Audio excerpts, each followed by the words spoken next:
আপনার এই ব্যাটারি কিন্তু 100% আপনি কখনোই কিন্তু ইউজ করতে পারবেন না। আপনি যদি এই ব্যাটারির maximum percentage of power use করতে থাকেন, কিন্তু এই ব্যাটারি লংজিভিটিও কমে যাবে এবং এই ব্যাটারি বেশি দিন রান করবে না। এই ব্যাটারির একটা রিসেল ভ্যালু থাকে, মানে খারাপ হয়ে গেলেও এর একটা ভ্যালু পাওয়া যায় মার্কেটে। হচ্ছে আপনার সবথেকে কম দামে ব্যাটারি।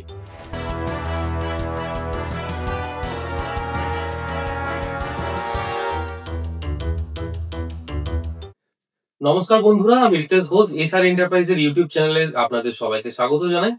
তো আজকে একটা সব থেকে আলোচিত বিষয় এবং সবথেকে চর্চার বিষয় নিয়ে আজকে আলোচনা হবে। তো বন্ধুরা, আজকের ভিডিওটা আপনারা জানবেন লেড অ্যাসিড ব্যাটারি না লিথিয়াম ব্যাটারি কোনটা বেস্ট, তার অ্যাডভান্টেজ ডিসঅ্যাডভান্টেজ সবকিছু তুলে ধরা হবে আজকের ভিডিওতে। তো আপনারা যদি আমাদের চ্যানেল নতুন হয়ে থাকেন, আমাদের চ্যানেলটিকে অবশ্যই সাবস্ক্রাইব করবেন, ভিডিওটি ভালো লাগলে অবশ্যই লাইক করবেন এবং যদি ভিডিওটি কারো উপকারে লাগে অবশ্যই শেয়ার করবেন এবং ফেসবুকে যদি ভিডিওটি দেখে থাকেন আমাদের পেজটিকে অবশ্যই ফলো করবেন। চলুন শুরু করা যাক আজকের ভিডিও। তো প্রথমে আজকে আমরা যেটা কথা বলবো, আজকে বলবো লেড অ্যাসিড ব্যাটারি নিয়ে। লেড অ্যাসিড ব্যাটারি কিন্তু ডিসঅ্যাডভান্টেজে ভর্তি, অ্যাডভান্টেজ একটাই, সেটাও বলবো, ডিসঅ্যাডভান্টেজও বলবো। প্রথমে অ্যাডভান্টেজ বলে নি। লেড অ্যাসিড ব্যাটারি অ্যাডভান্টেজ হচ্ছে আপনার সবথেকে কম দামে ব্যাটারি। কম দামে ব্যাটারি এছাড়া লেড অ্যাসিডের কোনো অ্যাডভান্টেজ নেই।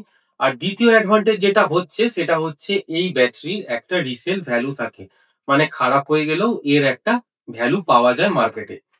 এবার ডিসঅ্যাডভান্টেজ, এই ব্যাটারি কিন্তু ওয়েটে অনেকটা বেশি হয় নর্মাল ব্যাটারি থেকে, যেগুলো লিথিয়াম ব্যাটারি তার থেকে কিন্তু একটা ব্যাটারি ওয়েট প্রায় 50 থেকে 60 কেজি হয়। তো একটা মানুষের পক্ষে 50 থেকে 60 কেজি ব্যাটারি কিন্তু ক্যারি করা খুবই চাপের হয়ে থাকে। 2 নম্বর অ্যাডভান্টেজ, এই ব্যাটারিতে কিন্তু মেইনটেনেন্স পড়ে। এই ব্যাটারিতে আপনাকে টাইমে টাইমে জল দিতে হয়, নানা রকম মেইনটেনেন্স থাকে। এই ব্যাটারিতে আপনার সালফার পড়ে যায় ব্যাটারি যেগুলো টার্মিনাল থাকে, এবং এই ব্যাটারিকে আপনাকে টাইমে টাইমে কিন্তু প্রপার ভাবে চার্জ করতে হয়। কেন, চার্জ যদি প্রপার না হয় কিন্তু এই ব্যাটারি গ্র্যাভিটি পড়ে যায়, আর গ্র্যাভিটি পড়ে গেলে এক্সটার্নাল চার্জার দিয়ে তাকে চার্জ তুলতে হয়, তাতে রিকভারি ব্যাটারি হতে পারে বা নাও হতে পারে। 3 নম্বর পয়েন্ট, ডিসঅ্যাডভান্টেজ, আপনি যদি এই ব্যাটারি শর্ট টাইমে চার্জ করতে চান তখনই পারবেন না। এই ব্যাটারি ফুল চার্জ হতে প্রায় 8 থেকে 10 ঘন্টার একটা সময় ব্যবধান নিয়ে থাকে। তাতে কি প্রবলেম হয়, আপনার কাছে দিনের আলো লিমিটেড, আপনি যদি আপনার কাছে ইলেকট্রিক সাপ্লাই না থাকে, আপনি সোলার পাওয়ারে টোটাল ব্যাটারিটাকে চার্জ করতে চাইছেন, সেক্ষেত্রে কিন্তু সেটা কখনোই 2 থেকে 3 ঘন্টার মধ্যে পসিবল না, সেটা 8 থেকে 10 ঘন্টা সময় লাগবে। সাথে আপনার সোলার প্যানেল লিমিটেড, তাতে আপনার বাড়ির লোডও চালাতে হবে এবং আপনার যে ব্যাটারি আছে সেই ব্যাটারিটার লোডটাকে মানে চার্জটাকে ফুল করতে হবে। তো এটা একটা ডিসঅ্যাডভান্টেজ, এটা আপনার চার্জিং টাইম কিন্তু অনেক নেয়। 4 নাম্বার পয়েন্ট ডিসঅ্যাডভান্টেজ, সেটা হচ্ছে আপনার এই ব্যাটারি কিন্তু 100% আপনি কখনোই কিন্তু ইউজ করতে পারবেন না। আপনি যদি এই ব্যাটারির maximum percentage of power use করতে থাকেন, কিন্তু এই ব্যাটারি লংজিভিটিও কমে যাবে এবং এই ব্যাটারি বেশি দিন রান করবে না। এই ব্যাটারির লংজিভিটি কিভাবে কমবে, প্রতিদিন গ্র্যাভিটি পড়ে যাবে, সেই গ্র্যাভিটি আপনাকে এক্সটার্নাল চার্জার দিয়ে তুলতে হবে, সাথে আপনার মেইনটেনেন্স খরচও বাড়বে। তো বুঝতে পারছেন আপনার লেড অ্যাসিড ব্যাটারি এবং লিথিয়াম ব্যাটারির ডিসঅ্যাডভান্টেজ কোথায়। এবং 5 নাম্বার ডিসঅ্যাডভান্টেজ যেটা হচ্ছে সেটা হচ্ছে এই ব্যাটারি যেহেতু লেড অ্যাসিড থাকে, সে কারণে এই অ্যাসিডটা ওভারফ্লো হয় যখন চার্জিং হয়, সেক্ষেত্রে কিন্তু ওভারফ্লো হয় ব্যাটারিটা। তো সেই কারণে ব্যাটারির যে জল পড়ে আপনার বাড়ি ফ্লোর, বা যদি আপনি কোনো এটাকে কন্টেনার কিংবা আপনি কোনো ট্রলির মধ্যে রাখেন, সেই ট্রলিটাও খারাপ হয়। সাথে কিন্তু একটা এখান থেকে গ্যাস বের হয়, যেটা আপনার স্বাস্থ্যের জন্য খুবই ক্ষতিকারক। কারণ আপনি আপনার বাড়ির ভিতরে এই ব্যাটারি খুব ভালোভাবে ইউজ করতে চান না, কারণ আপনার এই গ্যাসের জন্য আপনার এই ব্যাটারিকে কিন্তু বাড়ির ভেতরে ইউজ করা যায় না। তো সেই কারণে আপনাকে এই ব্যাটারি বাড়ির একটা কোনো সেপারেট পজিশনে রাখতে হয়। তো এই ব্যাটারিতে কিন্তু আরো একটি বড় মেইনটেনেন্স হচ্ছে টাইমে টাইমে কিন্তু আপনাকে ডিস্টিল ওয়াটার ফিল করতে হয়, যাতে ব্যাটারিটা প্রপার ভাবে চার্জ হতে পারে। এবং লাস্ট যেটা ডিসঅ্যাডভান্টেজ, সেটা হচ্ছে এই ব্যাটারি কিন্তু 5 থেকে 7 বছর ম্যাক্সিমাম 8 বছর চলে, কিন্তু লিথিয়াম ব্যাটারি হলে এর থেকেও বেশি চলে। এই চলার কারণ হচ্ছে এই ব্যাটারির লাইফ সাইকেল কিন্তু খুবই কম। 1200 থেকে ম্যাক্সিমাম 1500 লাইফ সাইকেলের ব্যাটারি পাওয়া যায় লেড অ্যাসিড ব্যাটারি, এবং এর যদি কস্টিং ধরেন মার্কেটে 12 থেকে 15,000 টাকার মধ্যে একটা 150 অ্যাম্পিয়ারের ব্যাটারি আপনার পাওয়া যায়। এবারের বিষয়বস্তু হচ্ছে লিথিয়াম ব্যাটারি। লিথিয়াম ব্যাটারির অ্যাডভান্টেজ ডিসঅ্যাডভান্টেজ সবকিছুই আপনাদের শেয়ার করব আজকের এই ভিডিওতে। তো লিথিয়াম ব্যাটারির অ্যাডভান্টেজ যদি আপনারা বলেন তো লিস্ট অনেকটা বেশি, ডিসঅ্যাডভান্টেজ যদি বলেন খুবই সেটা সামান্য কম। যেটা ডিসঅ্যাডভান্টেজ প্রথম কথা বলে দিই, এটা একটু লেড অ্যাসিডের থেকে একটু এক্সপেন্সিভ, কিন্তু আগে 2 বছর আগে যদি দেখতেন এটা কিন্তু লেড অ্যাসিডের প্রায় ডবল দাম ছিল মার্কেটে। এখন অনেক কোম্পানি লিথিয়াম ব্যাটারি মার্কেটে নিয়ে এসছে। লিথিয়াম ব্যাটারি ইউজেস আগের থেকে অনেক পরিমাণে বেড়েছে। আপনি যদি স্কুটি থেকে স্কুটার যাই ধরুন, এখন লিথিয়াম ব্যাটারির উপর ডিপেন্ড করছে। আপনার বড় বড় যে ইভি 4 চাকা 4 হুইলার গুলো আপনারা দেখতে পান মার্কেটে, সেগুলোও কিন্তু এই লিথিয়াম ব্যাটারির উপর ডিপেন্ড করছে। তো লিথিয়াম ব্যাটারির উপর মানুষের একটা ডিপেন্ডেন্সি বাড়ছে এবং মার্কেটে লিথিয়াম ব্যাটারির ডিমান্ডও বাড়ছে।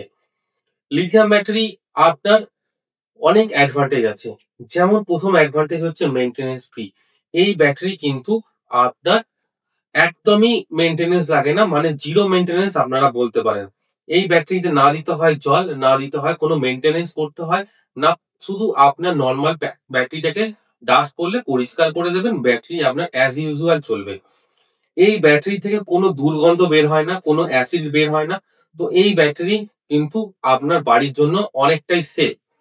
তো 3 নাম্বার পয়েন্ট হচ্ছে এই ব্যাটারি কিন্তু আপনার খুব শর্ট টাইমে ব্যাটারি কিন্তু চার্জ হয়ে যায়। যে ব্যাটারি লেড অ্যাসিড ব্যাটারি 8 থেকে 10 ঘন্টা লাগতো চার্জ হতে, সেই ব্যাটারি আপনি ইউজ করতে পারছেন 2 থেকে 3 ঘন্টার মধ্যেই চার্জ করে নিতে পারছেন। এবং এই ব্যাটারি কিন্তু আপনার 100% পর্যন্ত ইউজ করা যায়। যেমন আপনার ফোনের লিথিয়াম ব্যাটারি আপনি 100% ডিসচার্জ করলেও ফোনটাকে চার্জ করলে আবার নতুন ভাবে ইউজ করতে পারেন। সেই রকমও এই লিথিয়াম ব্যাটারি আপনি কিন্তু 100% ইউজ করতে পারবেন। এই ব্যাটারি পড়ে থেকে ব্যাটারি ডিসচার্জ হয় না, যেটা লিড অ্যাসিড ক্ষেত্রে হয়, এবং 100% ইউজ করলে যেটা লিড অ্যাসিডে আপনার ব্যাটারি ডেড হয়ে যায়, এক্ষেত্রে কোনো ডেডের ব্যাপার নেই। এবং এই ব্যাটারির লাইফ সাইকেল যদি বলা হয়, প্রায় মিনিমাম যে রেঞ্জ গুলো ব্যাটারি আসছে 3000 plus life cycle. Life cycle কিভাবে ডিসাইড করা হয়, আপনার ব্যাটারিটা পার ডে কতবার ফুল চার্জ হচ্ছে, কতবার ডিসচার্জ হচ্ছে, তার উপর ডিপেন্ড করছে ব্যাটারির লাইফ সাইকেল। তো আমরা অ্যাভারেজ মানি 365 দিনের এক একটা ব্যাটারির লাইফ সাইকেল হচ্ছে 300 দিন। 300 দিন ফুল চার্জ হয়, 300 দিন ফুল ডিসচার্জ হয়।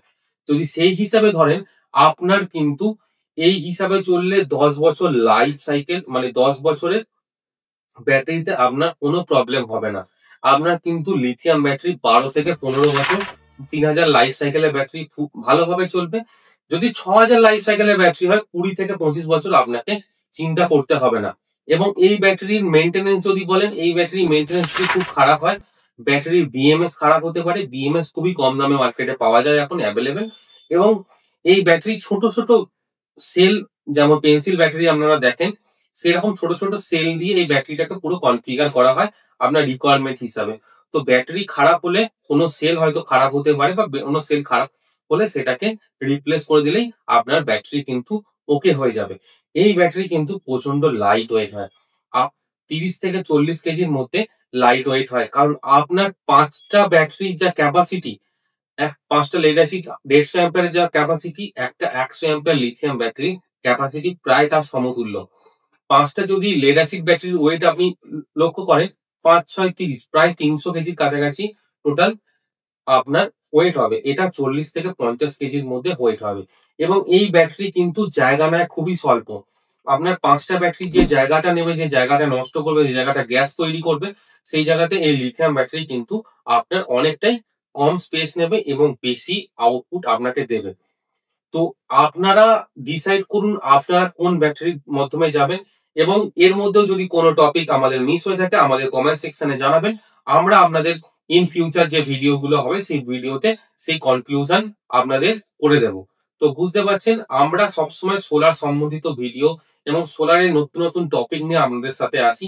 আমাদের এই ভিডিওগুলো যদি আপনার ভালো লেগে থাকে, আমাদের এই ভিডিওগুলো অবশ্যই লাইক করবেন, চ্যানেলে নতুন হয়ে থাকলে অবশ্যই সাবস্ক্রাইব করবেন, ভিডিওটি যদি কারো উপকারে লাগে অবশ্যই শেয়ার করবেন। আজকের টপিক ছিল এতটুকুই। ডিসিশন আপনাদের নিতে হবে, আমরা সবকিছুই শেয়ার করলাম। তো ভালো থাকবেন, সুস্থ থাকবেন। অসংখ্য ধন্যবাদ ভিডিওটি প্রথম থেকে শেষ অবধি দেখার জন্য। নমস্কার।